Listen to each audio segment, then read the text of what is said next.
মেয়েটি যখন জানতে পারল যে সে আসল ধনী পরিবারের উত্তরাধিকারী নয়, তখন এক মুহূর্ত দেরি না করে সে নিজের আসল বাবা মায়ের কাছে চলে যাওয়ার সিদ্ধান্ত নিল। তার ছিল 8জন ভাই, আর পুরো পরিবারটাই ছিল খুব গরিব। তার মা ভেবেছিলেন এত বিলাসী জীবনে বড় হওয়া মেয়ে নিশ্চয়ই তাদের ছোট্ট ঘরটাকে তুচ্ছ ভাববে। কিন্তু তিনি অবাক হয়ে দেখলেন মেয়েটি সেখানে গিয়েই সবার সঙ্গে হাসিখুশি হয়ে থাকতে শুরু করলো। সে জানতই না এই সিদ্ধান্ত একদিন তাকে এমন সম্পদের মালিক বানাবে যা কেউ কল্পনাও করতে পারবে না। অন্যদিকে যে মেয়েটি তাকে বাড়ি থেকে বের করে দিয়েছিল সেই আসল ধনী উত্তরাধিকারী। নিজের পরিবারের ভুল সিদ্ধান্তের কারণে কয়েক বছরের মধ্যেই সম্পূর্ণ ধ্বংস হয়ে যাবে। পরের দিন সকালে মেয়েটি স্কুলে যাওয়ার জন্য প্রস্তুত হলো। তার অষ্টম ভাই প্রথমে একটু রাগী মুখে ছিল, কিন্তু বোনটিকে দেখেই থমকে গেল। সে কখনো ভাবেনি তার আসল বোন এত কোমল আর সুন্দর হবে, যেন মাটি আর চিনির তৈরি এক পুতুল। মেয়েটি ধীরে ধীরে তাকে অষ্টম ভাই বলে ডাকতেই সে কি উত্তর দেবে বুঝতে পারল না, কারণ আগের ভুয়া বোনটি ছিল ভীষণ বদমেজাজি, আর এই মেয়েটি সম্পূর্ণ শান্ত আর মিষ্টি স্বভাবের। তাই সে সঙ্গে সঙ্গে বলল সে যেন তার সাইকেলে করেই স্কুলে যায়। কিন্তু স্কুলের সামনে পৌঁছাতেই সে হঠাৎ থেমে গেল। মেয়েটি বুঝতে পারল না কেন সে থামলো। আসলে আগের ভুয়া বোনটি তার সাইকেল নিয়ে খুব লজ্জা পেত, বিশেষ করে যখন অভিজাত স্কুলের সামনে দামি দামি বিলাসবহুল গাড়ির লাইন দাঁড়িয়ে থাকত। কিন্তু অবাক করার বিষয় ছিল মেয়েটি এসব একদমই পাত্তা দিল না, বরং হাসি মুখে বলল ছুটির পরে স্কুল গেটের সামনে আমার জন্য অপেক্ষা করবে। কিছুক্ষণ পর মেয়েটি সেই অভিজাত স্কুলে ঢুকলো, আর সঙ্গে সঙ্গে চারদিকে ফিসফাস শুরু হয়ে গেল। সবাই বলতে লাগলো এক রাতের মধ্যেই সে তার অহংকার আর মর্যাদা হারিয়ে ফেলেছে। এমনকি অনেকে তার আর রাজ পরিবারের তরুণ মাস্টারের বিয়ের বিষয়ে কথা বলতে লাগলো।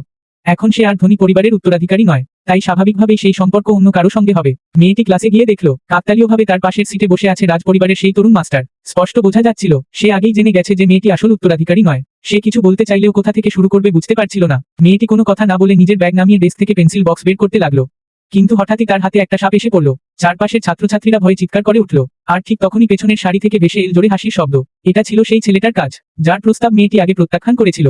এখন মেয়েটি আর গুরুত্বপূর্ণ কেউ নয় ভেবে সে প্রতিশোধ নেওয়ার সুযোগ পেয়ে গেছে। কিন্তু সে কল্পনাও করেনি মেয়েটি একটুও ভয় পাবে না। মেয়েটি শান্তভাবে দাঁড়িয়ে বলল তোমার উপহারটা আমার খুব পছন্দ হয়েছে, আমিও তোমাকে একটা উপহার দিতে চাই। এরপর সে সাপটাকে সোজা ছেলেটার ইউনিফর্মের ভেতর ঢুকিয়ে দিল।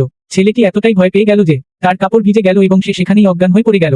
ঠিক তখনই আসল ধনী উত্তরাধিকারী মেয়েটি প্রিন্সিপালকে নিয়ে ক্লাসে ঢুকলো। এসেই সে মেয়েটিকে তার সিট ছেড়ে দিতে বলল, কারণ সে তার ভবিষ্যৎ বাগদত্ত রাজ পরিবারের তরুণ মাস্টারের পাশে বসতে চায়। মেয়েটি চুপচাপ নিজের জিনিসপত্র গুছিয়ে অন্য সিটে গিয়ে বসল।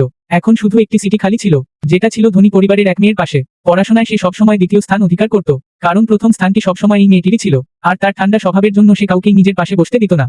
কিন্তু সবার অবাক করে দিয়ে সে চুপচাপ মেয়েটিকে নিজের পাশে বসতে দিল। অন্যদিকে ভুয়া নির্দোষ সাজা সেই মেয়েটি মিথ্যা কান্নাকাটি শুরু করলো। সে বলল আমি কখনোই রাজ পরিবারের তরুণ মাস্টার আর ওর মাঝে আসতে চাইনি, কিন্তু আমার মা বলেছিলেন আমাদের সম্পর্কটা আরো মজবুত করতে। তার কথা শেষ হতেই পুরো ক্লাস তার পক্ষ নেওয়া শুরু করলো। সবাই বলতে লাগলো ক্ষমা চাইতে হলে ওই মেয়েটারই চাওয়া উচিত যে তোমার পরিচয় চুরি করে এতদিন বেঁচে ছিল।